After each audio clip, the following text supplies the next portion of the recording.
Good morning everybody. सो आप सबका वापस स्वागत है हिस्ट्री अनअर्थ के एक नए लेक्चर पे। सो जहां हमने प्रीवियसली ख़त्म करा था आज हम वहीं से एक्सटेंड करेंगे। नाउ हमारा आज का जो टॉपिक है वो शुरू होता है हड़प्पन सिविलाइजेशन के सोसाइटी के बारे में डिस्कशन से। नाउ हड़प्पन सिविलाइजेशन की जब हम सोसाइटी की बात करते हैं तो पहले सोसाइटी को थोड़ा मैं बेसिक्स में बताने की कोशिश करूँ तो क्या होता है। सोसाइटी बेसिकली आपके जो बहुत सारे या ग्रुप ऑफ लोग डेफिनेटली अलग अलग विचारधारा, आइडियाज़, वैल्यूज़, व्यूज़ उनके एक साथ रह रहे, ठीक है।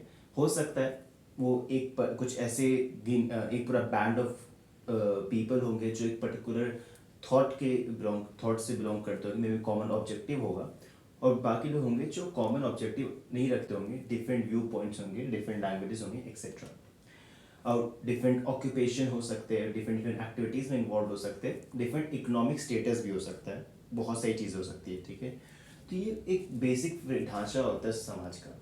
समाज बेसिकली जब हम बात करने की कोशिश करते हैं कब बनता है, जब सोसाइटी, जब एक ह्यूमन इंट्रैक्शन एक कॉम्प्लेक्स स्टेज में जाना शुरू करता है, तब सोसाइटी का फॉर्मेशन होता है।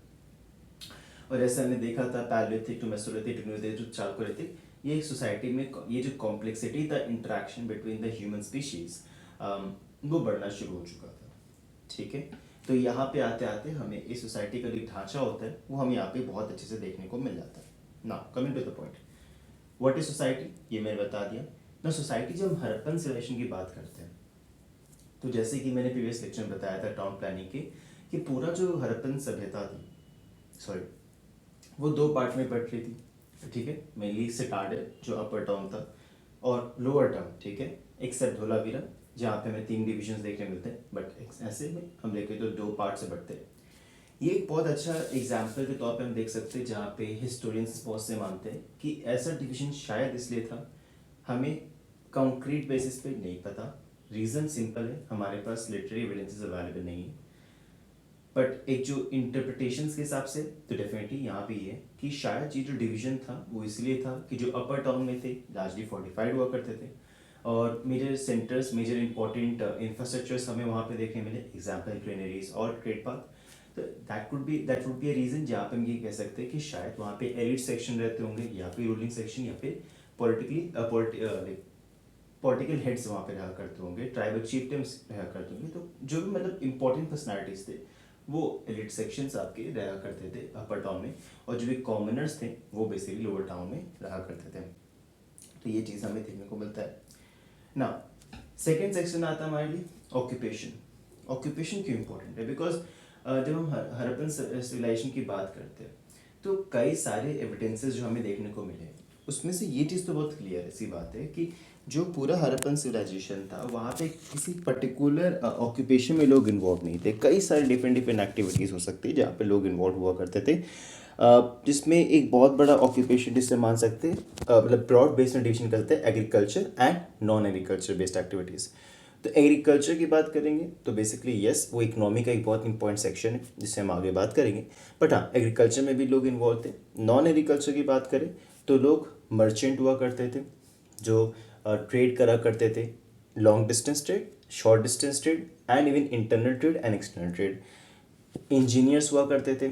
इंजीनियर्स हम कैसे इंटरप्रेट करते हैं, इसका सिंपल से रीज़न है, जो इतने सारे मैग्निफिसेंट इंफ्रास्ट्रक्चर्स हमें देखने को मिलते हैं, इतनी एक इनोवेटिव एंड आर्टिस्टिक वे में इंटरग्रेटिंग पैटर्न जो हमारा स्ट्रीट्स का देखने मिलता है टाउन प्लानिंग में, वो भी इंपॉर्टेंट है।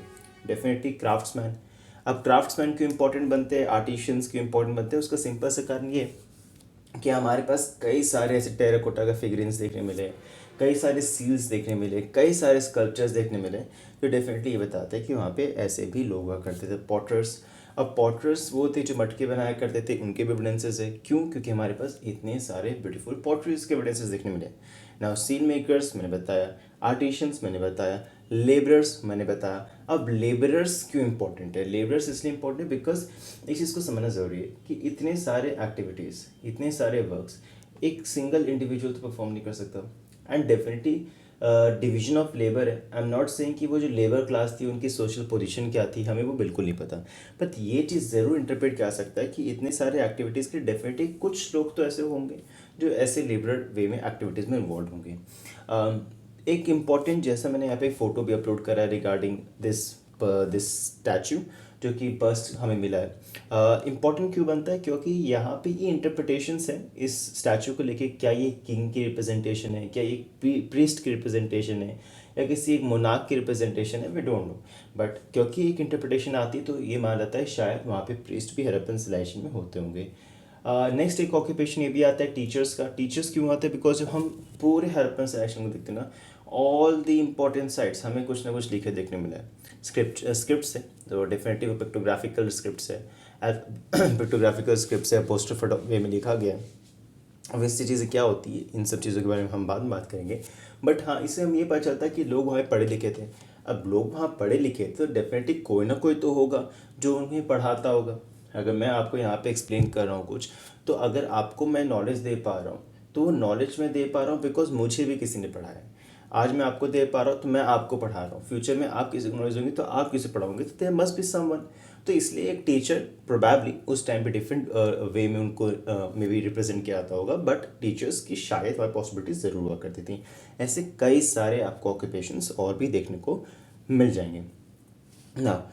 जैसे हम बात करते हैं कॉम्प्लेक्सिटी सोसाइटी में बढ़ते जा रही थी, तो जैसे हमें पता है कि हड़प्पन सिविलाइजेशन की डिक्लाइन के पीछे कई सारे डिबेट्स हैं।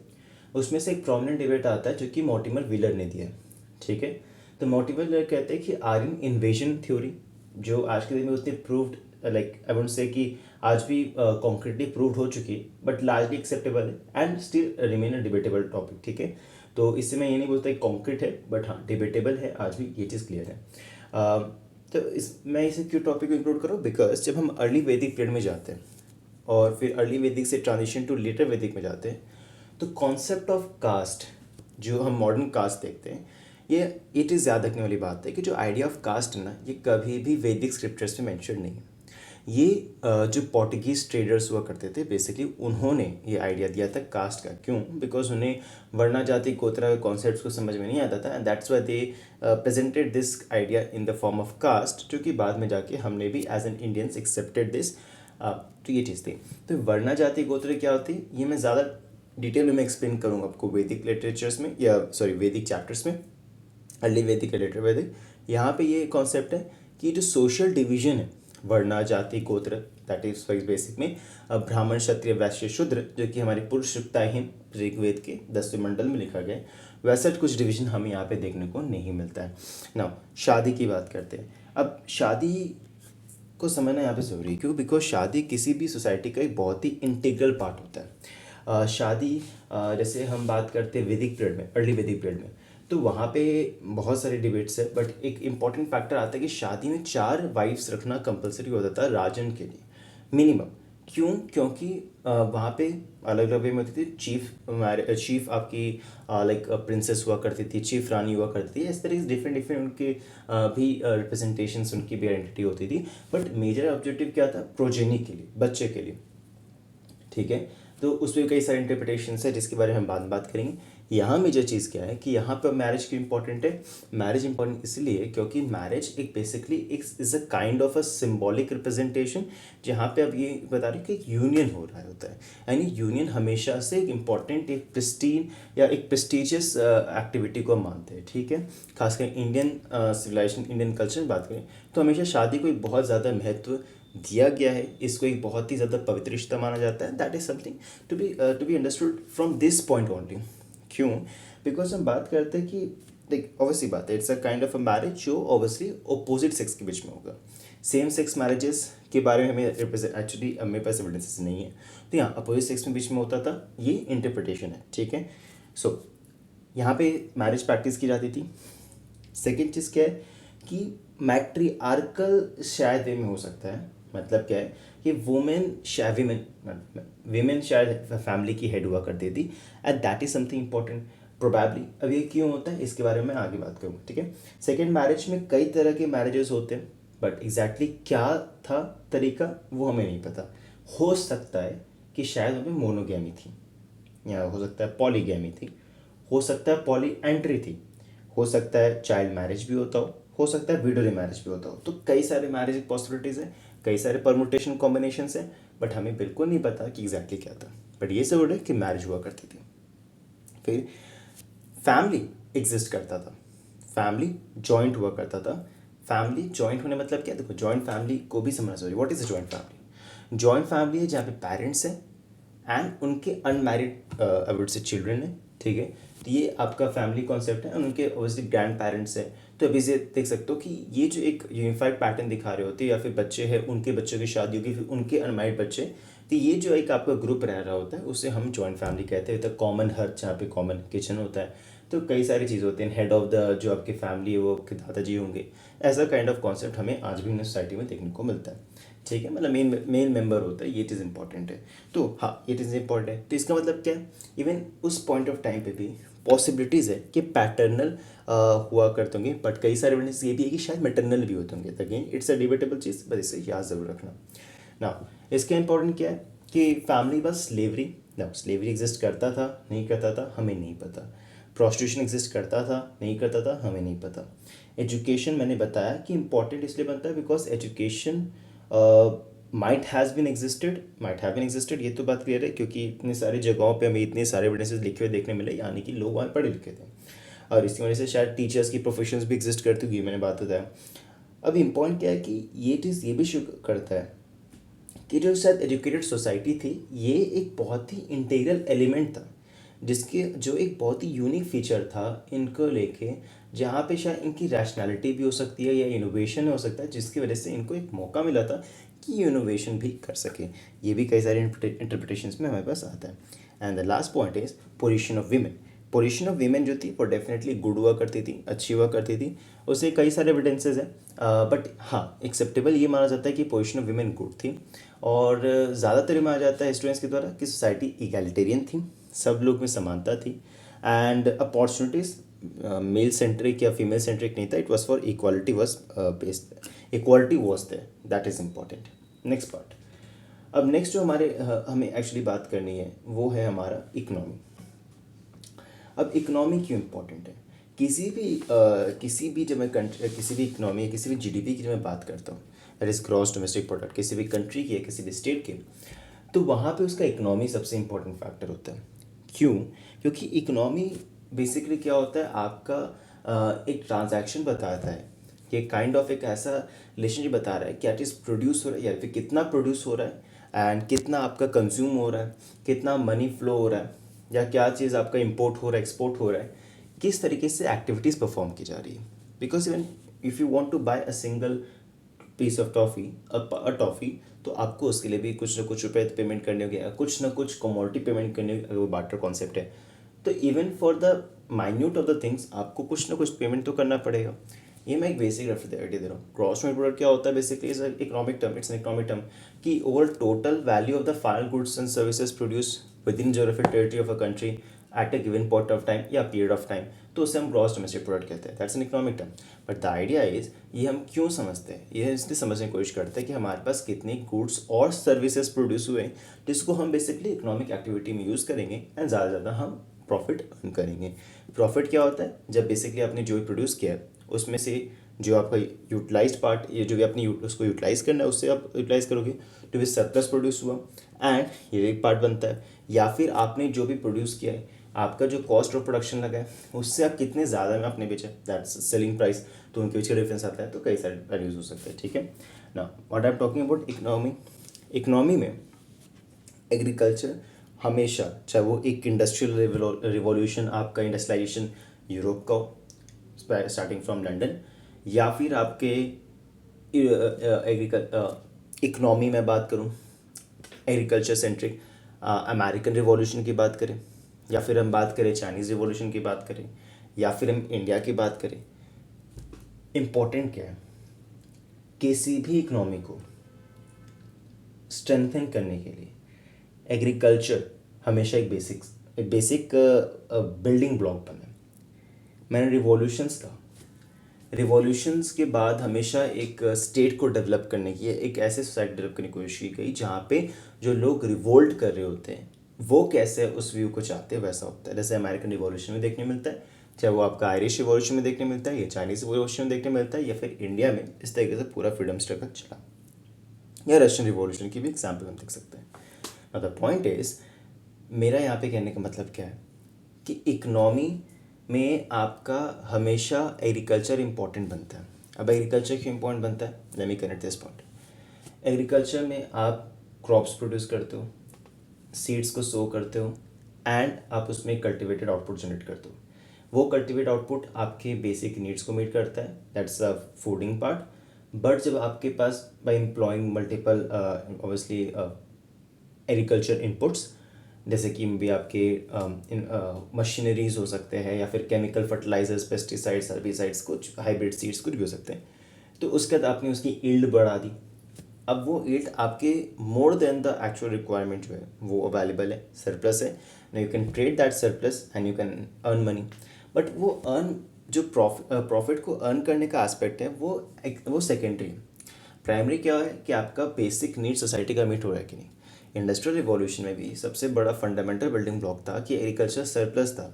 एग्रीकल्चर सरप्लस क्यों था, because they have employed that inputs, and जैसे ही आपके पास सरप्लस प्रोड्यूस हो गया, लोग वहाँ पे सेटिस्फाइड है, yes we have this limited, we have this much of crops या फूडिंग अवेलेबल जो हमारी नीड्स को मीट कर रहा है। उसके बाद जो लेबर बचता है, जो कि सरप्लस लेबर था, after meeting that requirement in on agriculture land, उनको डाइवर्ट किया गया आई वुड से इंडस्ट्रीज़ के साइड, जहाँ पर उन्होंने एम्प्लॉय किया है, जहाँ उनको एम्प्लॉय किया गया एंड मोर को आउटपुट को प्रोड्यूस किया गया। ऐसे ही हमें हर एक सिविलाइजेशन में देखने मिलता है। ऐसे हम हैं हर एक सोसाइटी में देखने मिलता है कि हमेशा एग्रीकल्चर को बेस माना गया। उसका एक और कारण है कि majority of the people will always be involve in agriculture, खासकर पुअर और सेमी पुअर पुअर ही कह सकते हैं, या फिर सेमी पुअर कंट्रीज़ में हम बात करें, या अंडर डेवलप्ड और आई वुड से under developed and developing countries में हम बात करें, तो वहाँ पे भी हमें ज़्यादातर लोग जो है वो एग्रीकल्चर में एम्प्लॉयड होते देखने को मिलेंगे। इसकी example in India, more than 45% लोग जो है वो एम्प्लॉयड है आज के दिन में एग्रीकल्चर में। तो ये इंपॉर्टेंट है ना। एग्रीकल्चर हमेशा सिर्फ फूड कल्टिवेट करना नहीं होता, एग्रीकल्चर हमेशा अपनी अलाइड एक्टिविटीज़ के साथ भी आती है, जिसमें आपका cattle rearing, animal husbandry, fishing, poultry, कई सारी चीज़ हो सकती है ना। सब्सिस्टेंस फार्मिंग क्या होता है, सब्सिस्टेंस फार्मिंग होता है कि आप बेसिकली जितना आपको रिक्वायरमेंट है आप उतना उगा रहे होंगे।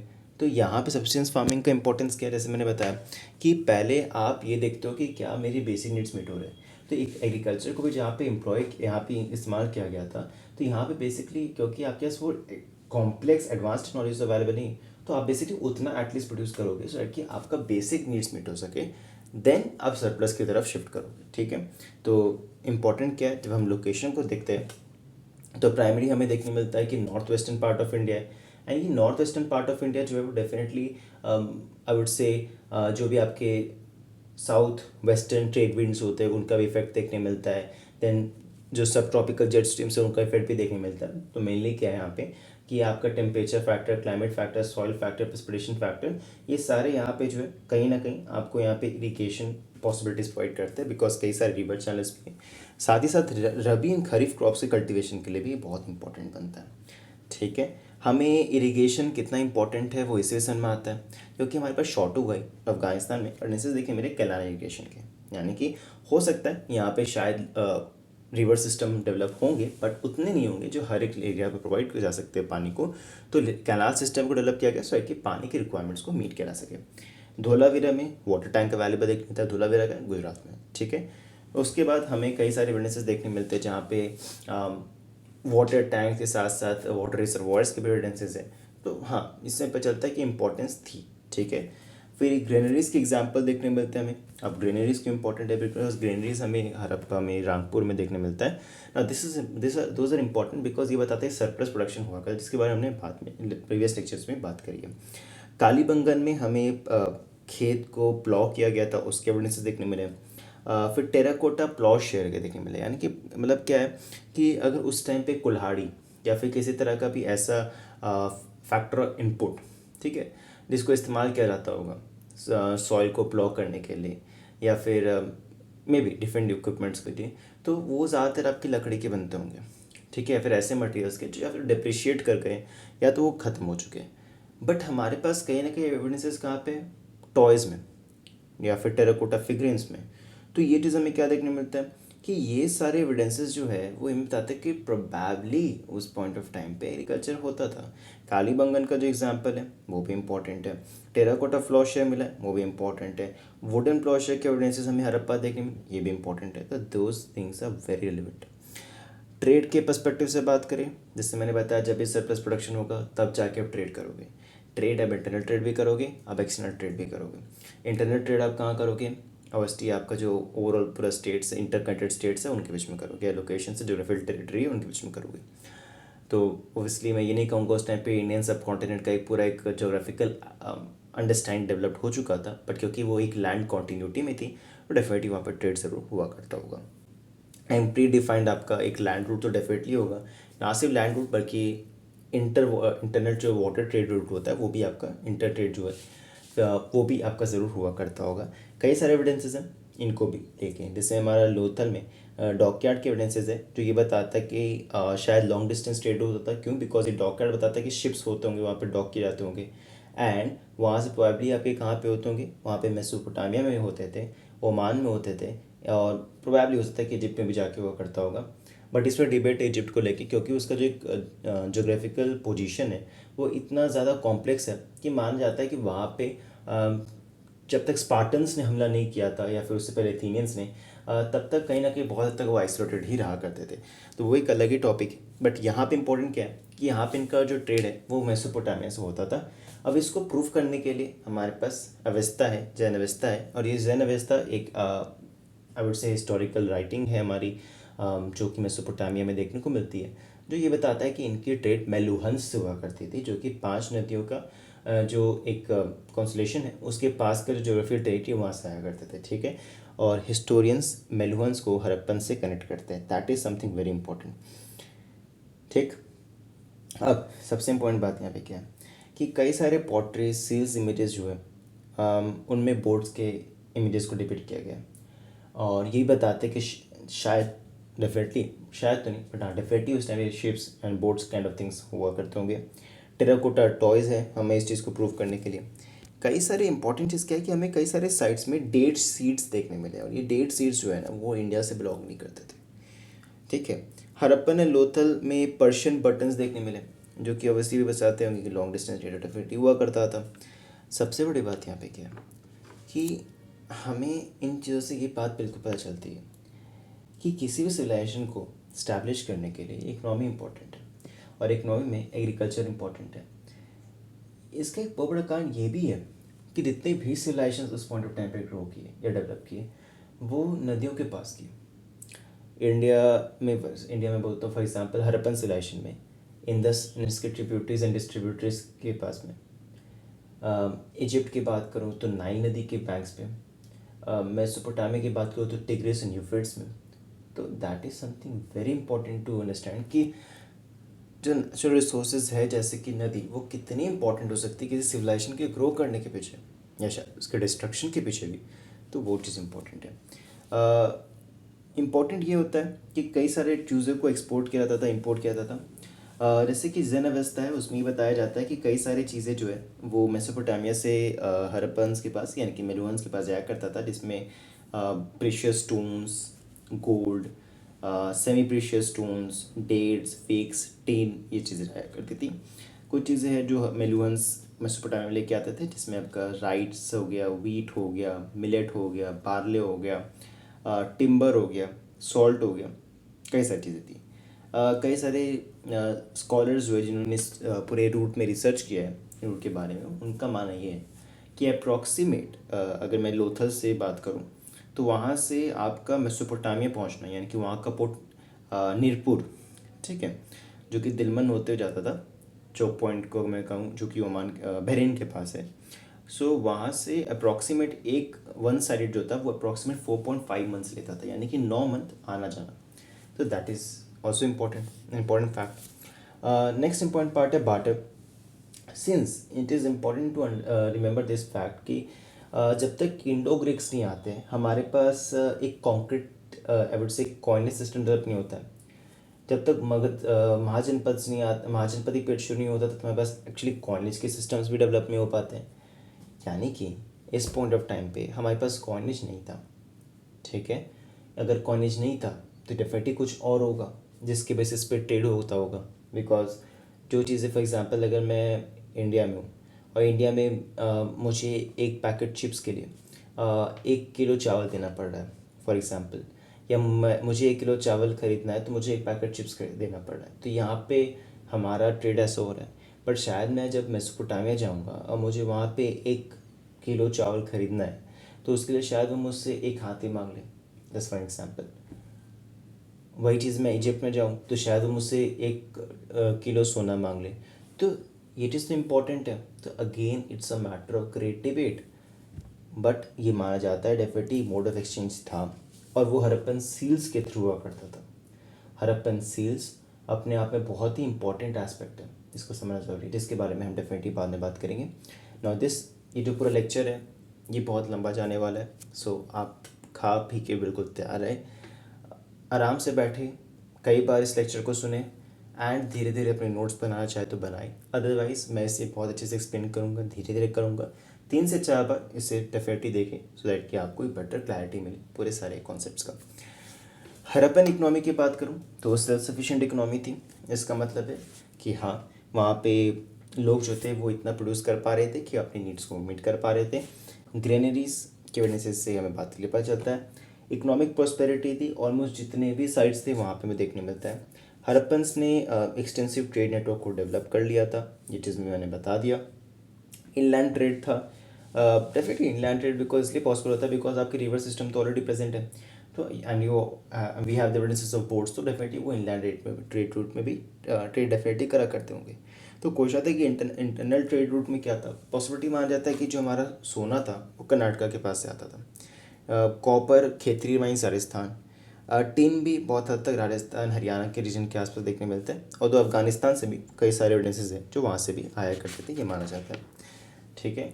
नेक्स्ट जो इम्पोर्टेंट टॉपिक है वो है हमारा रिलीजन। ना इंसान कब पूजा करता है इंसान, I am not talking about the atheist. ना एथिस्ट कौन होता है, या नास्तिक एथिस्ट, याद रखना वो दोनों डिफरेंट होते हैं। हम दोनों सिमिलर बोल देते हैं पर दोनों डिफरेंट होते हैं। एथिस्ट डेफिनेटली वो जो भगवान में नहीं मानते, ठीक है। बट नास्तिक वो होते हैं जो वैदिक स्क्रिप्चर्स में नहीं मानते, दैट्स डिफरेंस, ठीक है। रिलीजन क्या होता है, रिलीजन बेसिकली आपका एक व्यू पॉइंट होता है, आपकी एक आइडियोलॉजी के हिसाब से, या फिर एक आपके वैल्यूज़ होते हैं जो आप किसी एक पर्टिकुलर डीटी के साथ एसोसिएट करने की कोशिश करते हो, जो आपके खुशी, आपके डर, आपके भय, ओके, इन सब में आपको एक स्ट्रेंथ, एक आपको पावर, एक आपको प्रेस्टीज प्रोवाइड करता है, एक आपको काइंड ऑफ बैक प्रोवाइड करता है कि yes there is someone behind you, आपके पीछे कोई तो है जो आपको हमेशा पुश कर रहा है। हाँ कर सकते हो तुम डरे हो, तुम कर सकते हो, तुम खुश हो, हाँ तुम कर सकते हो।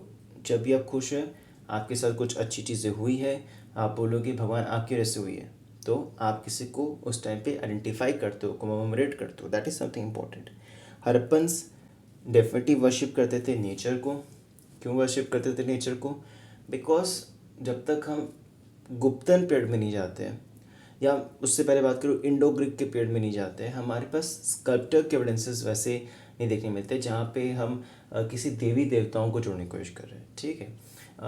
क्योंकि ग्रीको रोमन इन्फ्लुएंस हमारे इंडियन कल्चर में आज के टाइम पे बहुत ज़्यादा देखने मिलता है। एंड गुप्तन्स के टाइम पे एक्चुअली में बहुत हद तक जो रिलीजन हिंदुज़म का आइडेंटिटी है, ये किस तरीके से वहाँ पे इन्फ्लुएंसेस होते हैं रिलीजन का, किस तरीके से गॉड्स एंड गॉडेसेस को एक फैमिली स्ट्रक्चर में बांधा जाना is wrong way to present, और उनको किस तरीके से डिपिक्ट किया जाता है इनकारनेशंस, तो ये सारी चीज़ें गुप्तन पीरियड में आती हैं। उससे पहले ये सारी चीज़ें थी तो बहुत प्रिमिटिव थी, उसे डेवलप नहीं थी। गॉड्स एंड गॉडेसेस के आइडियाज़ ज़रूर है वैदिक पीरियड में, बट हाँ इस पॉइंट ऑफ टाइम पे हमारे पास ऐसा ज़्यादा एविडेंसेस नहीं है।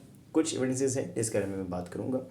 तो हाँ, नेचर को वर्शिप करते बिकॉज आप जब इंसान जब पूरी तरह से नेचर पर डिपेंडेंट हो रहा है, एग्रीकल्चर के लिए नेचर पर डिपेंडेंट है, अपने सर्वाइवलिटी के नेचर पर डिपेंडेंट है, अपने पानी के लिए नेचर पर डिपेंडेंट है, और डेफिनेटली हर एक चीज़ के नेचर पर डिपेंडेंट है जो उसकी सर्वाइवलिटी इंपॉर्टेंट है, it is important. And that is why they called as Sabians. Sabianism क्या होता है, is a kind of a worship, ठीक है, जहाँ पे आप सूरज, चाँद, ओके, पहाड़, पेड़, बारिश, इन सब की पूजा करते हो, इट इज़ इम्पॉर्टेंट। और ये हमें कैसे पता चलता है? किस स्किल से? सन एक इम्पॉर्टेंट और से one of the most important element थे in terms of religion aspect. Animation की वर्शिप करा करते थे, लाइक वर्शिप ऑफ एनिमल्स, जिसमें आपके hump bull, rhino, deers, unicorn, tiger, elephant, इन सब की वर्शिप हुआ करती थी। और ये भी हमें कैसे पता चलता है? हमें वर्शिप पता चलता है पशुपति सील में देखने मिलता है, कैसे डिफरेंट सील से रिप्रेजेंटेशन देखने मिला है उसके बेसिस पे। ऐसे मैंने यहाँ पे एक आपकी फ़ोटो लगाई है, ये मदर गॉडेस की है। मदर गॉडेस को मैं ज़्यादा एक्सप्लेन ना करते हुए बेसिक में बताने की कोशिश करूँ, that will help you a lot. कि मदर गॉडेस रिप्रेजेंट करती है बेसिकली फर्टिलिटी कल्ट को। मदर गॉडेस फर्टिलिटी कल्ट को इससे रिप्रेजेंट कर पाती है क्योंकि यहाँ पे जब उनको डिपिक्ट करते देखने मिलता है तो उनके वुम्ब से, ठीक है, एक ब्रांच ऑफ लीव्स आपको निकलते हुए देखने मिलेगा जो रिप्रेजेंट करता है फर्टिलिटी कल्ट को। And the most important part is, ये रिप्रेजेंटेशन जो है वो डेफिनेटली देखा जाए तो एक क्वासी नेकेड बॉडी पे, एंड ये आपका एक डेकोरेटिव एलिमेंट की तरह हो सकता है, ये जो मदर गॉडेस का स्टैट टेराकोटा इमेज है। क्यों? क्योंकि इनका जो बैक है वो बिल्कुल फ्लैट है, तो पॉसिबिलिटीज़ और इसकी जो प्रेजेंस है, मतलब हमें कई सारे डिफरेंट साइट्स में, खासकर घर में हमें इनके प्रेजेंस देखने मिले, यानी कि शायद इनकी जो है रेगुलर बेसिस पे वर्शिप हुआ करती थी, and that too and like households में, ठीक है। तो इम्पॉर्टेंट क्या होता है? फर्टिलिटी कल्ट, यानी कि अगर हम इनकी बात करते हैं, या फिर लिंगा जिनके हमें देखने मिलता है, फैलस एंड योनी जिनकी हम बात करते हैं, तो उनका एक पूरा मेल हमें बताता है, वही फर्टिलिटी कल्ट को रिप्रेजेंट करता है। तो ये पॉइंट क्या है? इसका मतलब शायद मोर्टैलिटी रेट ज़्यादा थी, मृत्यु दर ज़्यादा था। इन्फैंट मोर्टैलिटी भी हो सकता है, मैटरनल मोर्टैलिटी भी हो सकता है, एंड ईजर मोर्टैलिटी रेट भी हो सकता है। And that was the reason कि ज़्यादा बच्चे हो या फिर मृत्यु दर कम हो, इन चीज़ों को ध्यान में रखते हुए शायद वर्शिप हुआ करती थी। ये चीज़ इंपॉर्टेंट है। प्रोटोशिवा, हमें पता है कि जब हम पूरे इतिहास में देखते हैं तो चार तरीक़ों से प्राइमरली भगवान शिव को दिखाया गया है। एक लिंगा के तौर पे, एक पशुपति महादेव के तौर पे, एक अर्धनारीश्वर के तौर पे, और एक नटराज के तौर पे। तो यहाँ पे हमें प्रोटोशिवा जो देखने मिलता है वो खासकर आपको 2-3 तरीके देखने मिलेंगे। एक योगिक पोस्चर में, योगिक पोस्चर एक इम्पॉर्टेंट इसलिए आता है क्योंकि ये जो योगिक पोस्चर है ये बहुत कॉमन डिपिक्शन है हमारे सील्स में, तो ये बताता है कि शायद आपके जो भगवान शिव की रिप्रेजेंटेशन है वो हड़प्पन सिविलाइजेशन से शुरू हो चुकी है, एंड इनको यहाँ पे जोड़ा गया पशुपति से। पशुपति यानी कि the Lord of the animals, ठीक है। तो ये चीज़ इंपॉर्टेंट है। तो एक्सप्लेनेशन में बताऊँ तो इनके सील में 4 एनिमल्स डिपिक्शन है। इस पर भी डिबेट है कि शायद आपके एंटीलोप है या राइनो है, but in general buffalo, rhino, tiger और एलिफेंट आपकी रिप्रेजेंटेशन है। 2 डियर्स है जो उनके पैर के पास में बिल्कुल बैठे हुए होते हैं। प्रोटोशिवा की बात करें तो इनके हेड ड्रेस इन्होंने पहना हुआ है, पीपल ट्री के पास बैठे हुए। 2 हॉर्न है और आँख इनकी फिशी है, मतलब मछलियों की तरह आपकी इनकी आँख देखने मिली जब क्लोजली वॉच करोगे तो। ब्रॉड फोरहेड है और नोज़ भी ब्रॉड आपको यहाँ पे देखने को मिलती है। फिर हम बात करें तो कुछ सील्स में हमें ये खड़े हुए देखने मिले, कुछ सील्स में हमें ये दिखाए गए कि किस तरीके से उन्होंने टाइगर्स को पकड़ रखा अपने हाथों में। ये चीज़ें इंपॉर्टेंट है। हमें एविडेंसेस कालीबंग में फायर ऑल्टर्स के देखने मिले, तो ये बताता है कि शायद सैक्रिफाइसेस भी करे जाते होंगे। फिर हमारे पास आता है tree worship, bird worship, serpent worship, जैसे मैंने बताया सिविनिज्म पे फॉलो करा करते थे, तो खासकर पीपल पेड़ की बहुत ज़्यादा वर्शिप करते थे। बर्ड से बात करें तो पिजन, ईगल, इनकी वर्शिप हुआ करती थी। और एविडेंसेस के तौर पे मैं बात करूँ तो मोहनजोदारो में हमें एक स्किल देखने मिला जहाँ पे पिजन्स, एक फ्लॉक ऑफ पिजन्स की रिप्रेजेंटेशन दी गई है। सरपेंट वर्शन की बात करें तो नागा कल्ट जो है वो हमें यहाँ पे देखने को मिलता है। तो this is all about religion. Next topic जो है वो हमारे आता है पॉटरीज का। पॉटरी इंपॉर्टेंट क्यों है? बिकॉज पॉटरीज की रेलिवेंस क्या होती है तो मैंने पहले ही बता रखा है इन terms of storage of values. और डिपिक्शन हमें यहाँ पे इंपॉर्टेंट से बनता है बिकॉज जितने भी आपके पॉटरीज है ना वो किसी भी एंशंट हिस्ट्री में खासकर इंपॉर्टेंट इसलिए बनता है बिकॉज वो हमेशा आपको बताता है कि एग्जैक्टली उस पॉइंट ऑफ टाइम पे लोग क्या करा करते थे। जैसे हमने बात करें तो पैलोथिक, मेसोलिथिक, न्यूलिथिक में जब मेसोलिथिक न्यूलिथिक ट्रांजिशन था उस टाइम में देखने मिलता है। वैसे यहाँ भी देखें तो हमें देखने मिलता है कि डिफरेंट डिफरेंट जो पॉटरीज के डिज़ाइंस हैं, जैसे कि हमें बड़े बड़े जार्स, पॉट्स, वेस, फिर बॉल, मग, टम्बलर्स, अर्न्स, कई सारे देखने मिलते हैं। और ज़्यादातर इनको फायर बेक्ड करके बनाया जाता है या बर्न करके बनाया जाता था। और इनके डिफरेंट डिफरेंट कलर्स में भी दिखाई, जैसे रेड वेयर हो गया, black ware, red and black ware, pinkish ware, grey ware, ochre ware, chocolate ware या brown ware, painted grey ware. Definitely थोड़ा लग्जरियस होता था ग्रे वेयर, बिकॉज ज़्यादातर मिलता नहीं हमें, बट हाँ जहाँ भी मिला यानी कि वो लग्जरियस वेयर हुआ करता था। अमीर लोग शायद उसको इस्तेमाल करते हैं बिकॉज इट वॉज रेयर। ठीक है, इम्पॉर्टेंट क्या है ये मैंने बता दिया। उनको बनाया कैसे आता था? यूजुअली मे बी उनको व्हील्स में इस्तेमाल करके बनाया था, व्हील्स का इस्तेमाल करके बनाया था विदाउट इक्का। एंड इसमें इंसाइज्ड मेथड और बेसिकली पिंचिंग मेथड का इस्तेमाल किया जाता था। ठीक है, पिंच कर करके बनाया जाता था, उससे हमें देखने को मिलता है। And pictographical and geometric designs हमें कई ज़्यादा देखने मिले। पिक्टोग्राफी यानी पिक्चर को रिप्रेजेंट किया गया है, और जियोमेट्रिकल शेप्स को भी यहाँ पे बहुत रिप्रेजेंट, कई सारे पॉट्स में रिप्रेजेंट किया गया है। सबसे इम्पोर्टेंट बात क्या है कि जिस तरीके से फिनिशिंग इन्होंने देने की कोशिश की है, ये अपने आप में इम्पोर्टेंट इसलिए बनता है बिकॉज ये finishing innovation and artistic specialisation को शो करती है।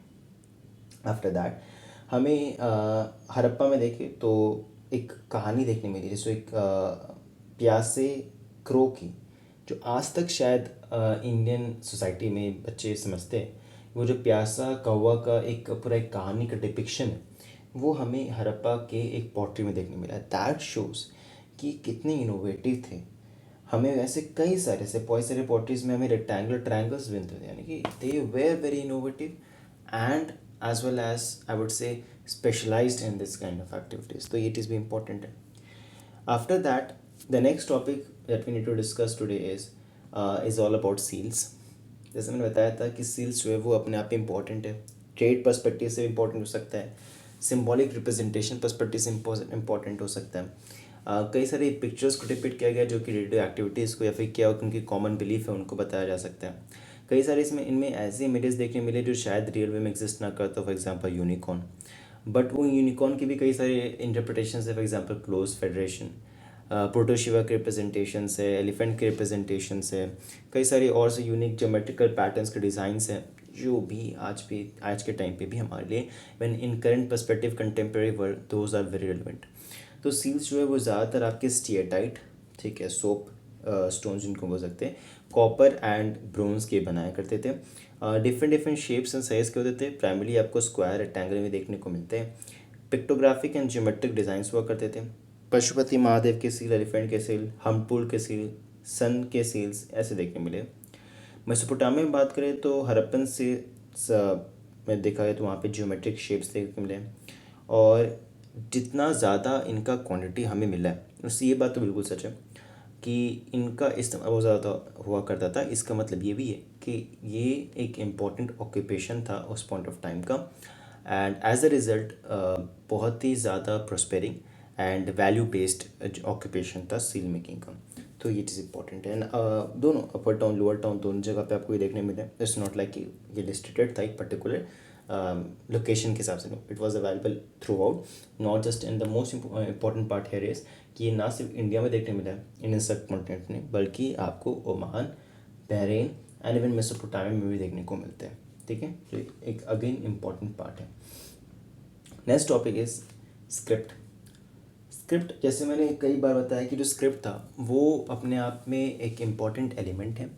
क्यों इम्पॉर्टेंट एलिमेंट है? जिससे हमें ये तो बात क्लियर है कि हम उस टाइम मतलब 2500 साल पहले भी लोगों को पढ़ना ज़रूर आता था। बट सबसे बड़ा क्वेश्चन ये है कि इस स्क्रिप्ट्स में लिखा क्या गया। सबसे पहला जो स्क्रिप्ट का हमारे पास साइन बोर्ड हमारे पास आता है, जो वर्ल्ड का अर्लीस्ट साइन बोर्ड भी माना जाता है, वो धोलावीरा में देखने मिलता है। जहाँ पे 12 साइंस हमें देखने को मिलते हैं, जिसमें कुछ 2 अप्रॉक्सीमेट डैमेज है, यानी कि इन टोटल हमारे पास 10 साइंस हैं धोलावीरा से। इन टोटल हम बात करें जो आज तक हमें देखने मिले 400 से ज़्यादा साइंस हैं, मतलब अप्रॉक्सीमेट 400 साइंस हम मान सकते हैं, 400 साइंस। एंड इनमें ज्योमेट्रिक एंड पिक्टोग्राफिकल रिप्रेजेंटेशन दिए गए हैं। स्कॉलर्स ने ये माना है कि इनको बेसिकली राइट टू लेफ्ट लिखा जाता था, एंड एक बोस्ट्रोफेडोन तरीके से, लाइक इसको कैसे होता था, it was from right to left and then left to right, then right to left and then left to right, then right to left, इस तरीके से लिखा जाता था। That is important. ठीक है, तो अगर राइट से पहले शुरू किया गया तो लेफ़्ट में जाएगा, देन लेफ़्ट से कंटिन्यू नीचे वाले लाइन पे जाके फिर वो राइट पे जाएगा, फिर वहाँ से राइट से लेफ़्ट में जाएगा। इस तरीके से ये कंटिन्यू होता था।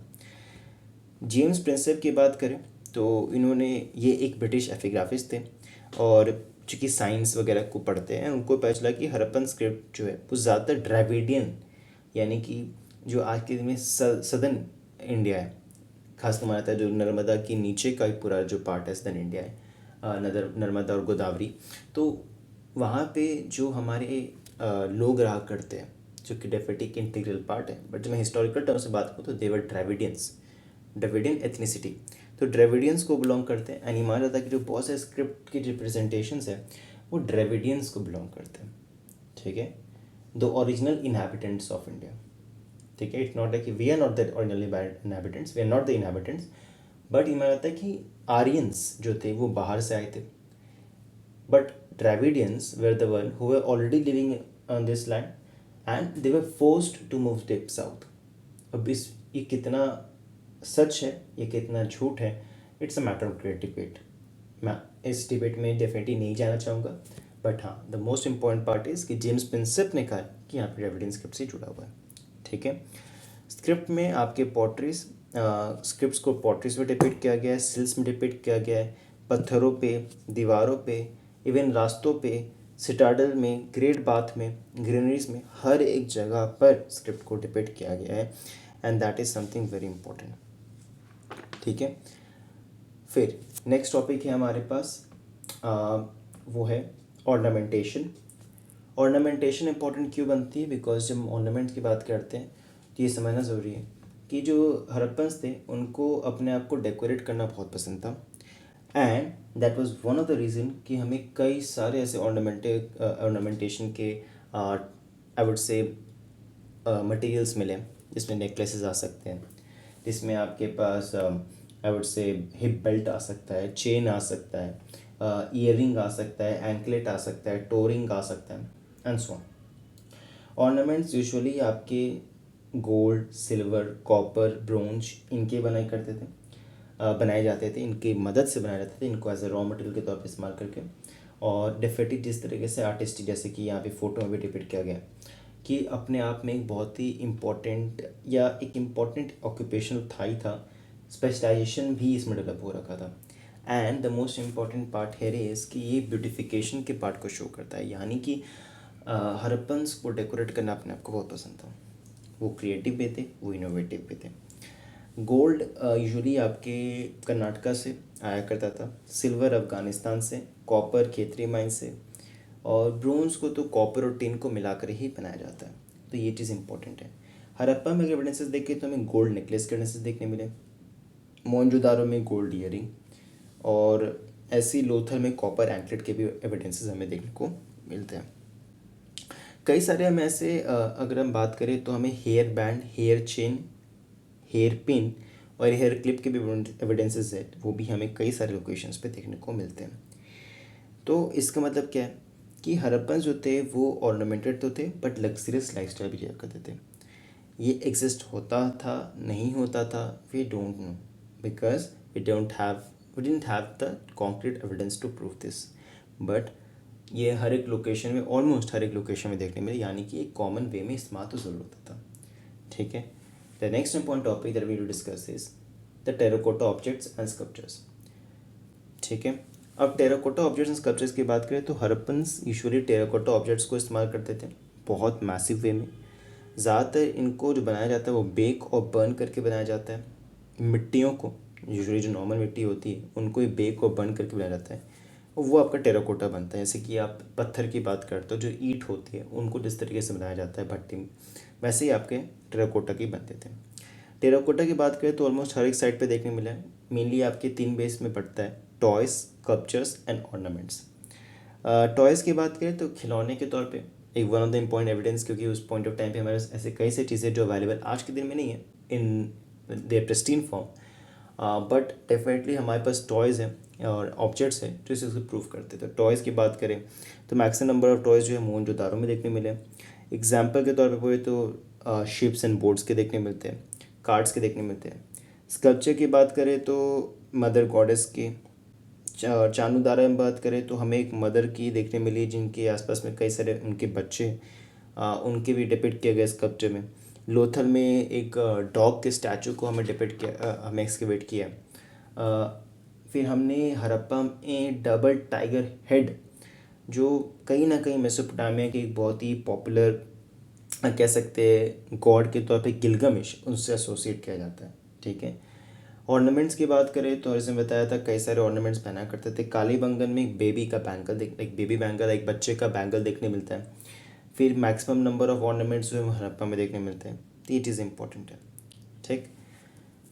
यहाँ पे बगल में हमारा जो फोटो दिया गया है वो है डांसिंग गर्ल की। मेटलर्जी का एक one of the best examples हमारे पास आता है। इसके बारे में जब मैं बात करने की कोशिश करूँ तो पहला ये समझ लीजिए मेटलर्जी होता क्या है। मेटलर्जी को आगे जब हम समझते हैं, नेक्स्ट टॉपिक है हमारा मेटलर्जी है। तो मेटलर्जी बेसिकली आता है कि आप जब मेटल्स को मिक्स करते हो और मेटल्स को मिक्स करने के बाद उनको ज़्यादा इफेक्टिव बनाने की कोशिश करते हो। ज़्यादातर गोल्ड, सिल्वर, कॉपर, टिन, निकल इनको इस्तेमाल किया जाता है। निकल को प्राइमरी यूज़ किया जाता है टेंसाइल स्ट्रेंथ और उनकी इफेक्टिवनेस, डक्टिलिटी को बढ़ाने के लिए। ठीक है। गोल्ड कॉपर्स को मिक्स किया जाता था एंड उनसे ऑर्नामेंट बनाए जाते थे। कॉपर टिन को मिक्स करके एक डिफाइंड प्रोपोर्शन में ब्रोंज को ही बनाया जाता था। पहले मैं थोड़ा सा बात करूँ डांसिंग गर्ल के बारे में। तो डांसिंग गर्ल को जब हम देखते हैं तो इनको लॉस्ट बैग्स टेक्निक से बनाया गया था। ठीक है। पिएरा डियोर टेक्निक भी बोलते हैं if I am not wrong. तो इसमें क्या होता है, बेसिकली आप एक प्रॉपर बेस बनाते हो मिट्टी से। आप पहले उसमें क्या बनाते हो, आप प्रॉपर वे में वैक्स के थ्रू एक डिफाइंड शेप बनाने की कोशिश करते हो। ठीक है। एंड देन उस डिफाइंड शेप को बनाते हो एंड देन उसको मिट्टी से कवर कर लेते हो। ठीक है। मिट्टी से कवर करते हो, उसको सुखाते हो, फिर उसमें क्या करते हो, उसको गर्म करते हो। गर्म करने के बाद क्या होता है, जो वैक्स और उस नीचे में एक होल कर देते हो सो दैट जब वैक्स पिघलेगा वो वैक्स सिंपल सा अपना निकल जाएगा, फ्लैश आउट हो जाएगा। बट जब तक वो मिट्टी में आपका वो वैक्स था तो उसने एक अपना शेप, जो आपको डिज़ायर्ड शेप था, वो वहाँ पे बना इम्प्रिंट छोड़ दिया होता है। तब उस जो प्रॉपर आपने बेस बना रखा है उसमें आपका जो भी डिज़ायर्ड मेटल है उसको मेल्ट करो एंड उसको उसमें पोर कर दो, फिर उसको सूखने के लिए छोड़ दो और उसके बाद मिट्टी को हटा दो। एंड उसमें क्या होगा, जो भी आपका डिज़ाइन शेप होगा उसके अकॉर्डिंगली वो मेटल अपने आप को एडजस्ट कर लेगा। और सूखने के बाद वो ऑब्वियसली, या फिर ठंडा होने के बाद, सूखना इज़ नॉट राइट बट ठंडा होने के बाद वो डिज़ायर्ड शेप में आ जाता है। इट्स अ पेराड्योर या फिर आपका लॉस्ट वैक्स टेक्निक होता है। एंड इसी तरीके से ये जो डांसिंग गर्ल की स्टैचू है ये बनाई गई थी। बहुत आर्टिस्टिक, बहुत इनोवेटिव है। सबसे बड़ी बात यहाँ पे क्या है कि ये लड़की की जो एक इमेज है इस डांसिंग गर्ल की, ये टॉल एंड थिन शो की गई है, क्वासाई नेकेड है, त्रिभंग पोस्चर में। एंड त्रिभंग पोस्चर एक बहुत इंपॉर्टेंट पार्ट है, खासकर उड़ीसा के आसपास का जो डांस का फॉर्मेट होता है वहाँ पे कई सारे भंगाज होते हैं, उसमें से एक त्रिभंगा यहाँ पे 3 बेंड्स होते हैं बॉडी में, वो यहाँ पे रिप्रेजेंट किया गया है। ज़्यादातर यहाँ पे जो बेंड है वो आपके हिप, आपके फीट एंड आपके हेड के पास में दिखाया गया है। और यहाँ पे इनके पीछे देखा गया तो आपको ऐसे डिपिक्ट किया गया, बन है बालों में और हाथ लंबे हैं, चेहरे पे एक स्माइल है एंड ऑर्नामेंटेड के साथ साथ बैंगल्स भी इन्होंने पहन रखे हैं। ये स्टैचू यूजुअली हमारे पास मोहनजोदारो मिला गया था और अपने आप में बहुत आर्टिस्टिक एक्टिविटी को शो करता है। धोलावीरा में हमें ब्रॉन्ज का एक रॉड देखने मिलता है और ऐसे कई सारे आपको ऐसे इनोवेटिव और आर्टिस्टिक रिप्रेजेंटेशंस दिखाए जाते हैं जो कि डेफिनेटली प्रूव करते हैं that how innovative we were. ठीक है। Next, weights and measures. अब वेट्स एंड मेजर्स क्या होता है, किसी चीज़ को भी आपको नापना है then you need a weight, maybe in different units. हो सकता है कि आप केजी में कर रहे हो, ग्राम में कर रहे हो, किलोग्राम में कर रहे हो, मीटर में, मतलब अगर आपको फिर करना है डिस्टेंस को मेजर करना है तो measure in centimetre, kilometre, metre. पानी को करना है तो इन लीटर, मिलीलीटर। सो उस तरह से you always need to have some measurement, you always need to have some kind of unit for weights paying. तो ज्योमेट्रिक एंड अरिथमेटिक मेजर्स के साथ ही आपका हड़प्पन कर पाते होंगे। उसका सिंपल सा रीज़न ये है क्योंकि जब हम समझने की कोशिश करते हैं आपको एक बैलेंस चाहिए होता है एक यूनिफॉर्मिटी चाहिए होती है। इसका मतलब है कि आप ये नहीं कह सकते हो कि मैं वेस्ट बंगाल में एक पर्टिकुलर टाइप का वेट मेजर कर रहा हूँ बट मैं दिल्ली में जाके या फिर कर्नाटका में जाके दूसरे टाइप का मेजर कर रहा हूँ। इट्स ऑल्सो ट्रू कि आप एकदम प्योरेस्ट फॉर्म में यूनिफॉर्मिटी नहीं ला सकते, बिकॉज आप उस सिविलाइजेशन में आप अपने आप को रख के देखो या उस सोसाइटी के देखो जहाँ पे इतनी कॉम्प्लेक्सिटी थी बट इतना ज़्यादा एडवांस नहीं थे वो, but at that even then they were able to maintain that geometric and arithmetic proportion। और ये चीज़ हमें town planning and grid planning से ऑलरेडी प्रूव हो चुकी है। साइज ऑफ ब्रिक्स मैंने ऑलरेडी बात कर रखी है प्रीवियस लेक्चर्स में, वो भी चीज़ प्रूव करती है। बेस की बात करें तो आपके लोअर डिनोमिनेशन में होते थे 1 2 4 8 से लेके 64 तक वो जाता था, यानी कि वेट्स की बात करें तो 1 यूनिट 2 यूनिट फिर 4 यूनिट फिर 8 यूनिट फिर ऐसे करते 64 64 यूनिट तक आपका जाता था। मल्टीपल ऑफ 16 उनको पता था, और यूनिफॉर्मिटी थी जैसे हमने बताया वेट्स एंड मेजर्स में, ये भी इंपॉर्टेंट है। अब यूनिफॉर्मिटी थी वेट्स एंड मेजर्स में, ये भी एक बहुत बड़ा फैक्टर ये शो करता है कि शायद कहीं ना कहीं आपकी पॉलिटिकल यूनिटी थी। इसका मतलब क्या है कि शायद एक मोनार्की या शायद एक ओलिगार्की रूल हुआ करता था। ठीक है, नेक्स्ट टॉपिक जो हमारा इम्पोर्टेंट है वो है बरियल्स। बरियल्स क्या होता है? बरियल्स बेसिकली होता है जब जो डेड्स होते हैं उनको आप क्रीमेट करते हो या फिर उनको आप दफनाते हो। ठीक है, बरी करते हो, तो बरी कहाँ करते हो? ज़मीन के अंदर करते हो या फिर कॉफिन में करते हो। ठीक है, तो ऐसे एविडेंसेस हमें हमें स्टोन एज के दौरान भी देखने को मिला, हमें यहाँ भी देखने को मिलता है। सबसे बड़ी बात क्या है कि हमारे पास क्रिमेशन के एविडेंसेस नहीं है, बट बरियल के एविडेंसेस डेफिनेटली हमारे पास है, क्योंकि हमें एक्सकवेशंस में देखने मिले, जैसे कि मैंने फ़ोटो यहाँ पे आपके लिए लगाया भी है, इस्तेमाल भी किया है। तो कई सारे बरियल्स में आपको ग्रेव गुड्स देखने मिलेंगे। ग्रेव गुड्स की बात करें तो यूजुअली माना जाता है कि लाइफ आफ्टर डेथ का कॉन्सेप्ट पे वो डेफिनेटली कहीं ना कहीं मानते होंगे। ज़्यादातर आपका जो ओरिएंटेशन है वो नॉर्थ साउथ या फिर ईस्ट वेस्ट ओरिएंटेशन में दफनाए जाते थे। इसका मतलब क्या कि हड़प्पन्स को डायरेक्शन के बारे में पता था। इसका मतलब क्या है कि जिन लोगों को दफनाया जाता था देवर ऑल्सो वेरी इंपॉर्टेंट। कई सारे तरीके थे, 3 इम्पॉर्टेंट थे in terms of indigenous to Harappans. एक ऐसा माना जाता है कि जो कि आर्यंस की वजह से पॉसिबली आया होगा, बिकॉज ऐसे एविडेंसेस हमें जब हम ऑब्वियसली कार्बन डेटिंग एंड बाकी चीज़ें करते हैं डेटिंग मेथड्स के तौर पे, तो पता चलता है कि वो एक्चुअली बहुत बात का था, बट डेफिनेटली इंटरप्रिटेशन कि शायद वो आर्यंस की वजह से हुआ होता या आर्यंस ने उसको प्रैक्टिस करा होगा। तो एक्सटेंड बरियल है जहाँ पे नॉर्थ साउथ या फिर ईस्ट वेस्ट ओरिएंटेशन में दफनाया जाता था। इसके एविडेंस हमें राखी गढ़ी में देखने मिले। कॉफिन बरियल यानी कि कॉफिन में रखा जाता था उसके बाद दफनाया जाता था। 2 तरीके से कॉफिन हो सकता है, या फिर लकड़ी का कॉफिन होगा या फिर आपका ब्रिक पत्थर का कॉफिन होगा। तो ये हमारे पास एविडेंसेस हड़प्पा से देखने मिलते हैं। अर्न बरियल यूजुअली बच्चों को जो कि नवजात शिशु हैं उनको हम बात कर सकते हैं, या फिर थोड़े बड़े से एडोलेसेंट उनको भी दफनाया जाता था। इसका मतलब क्या है कि उनको क्राउच पोजीशन में दफनाया जाता था, जैसा कि हम ये पहले फ़ोटो पे एविडेंस देखने मिला क्राउच पोजीशन वहाँ पे। तो इसका मतलब क्या है कि शायद आपका वहाँ पे इन्फेंट मोर्टेलिटी रेट बहुत ज़्यादा हुआ करता था, and that was another reason कि शायद लिंगा और मदर गॉडेस की वर्शिप ज़्यादा हुआ करती थी। एक एविडेंस हमें देखने मिलता है फ्रैक्शनल बरियल का।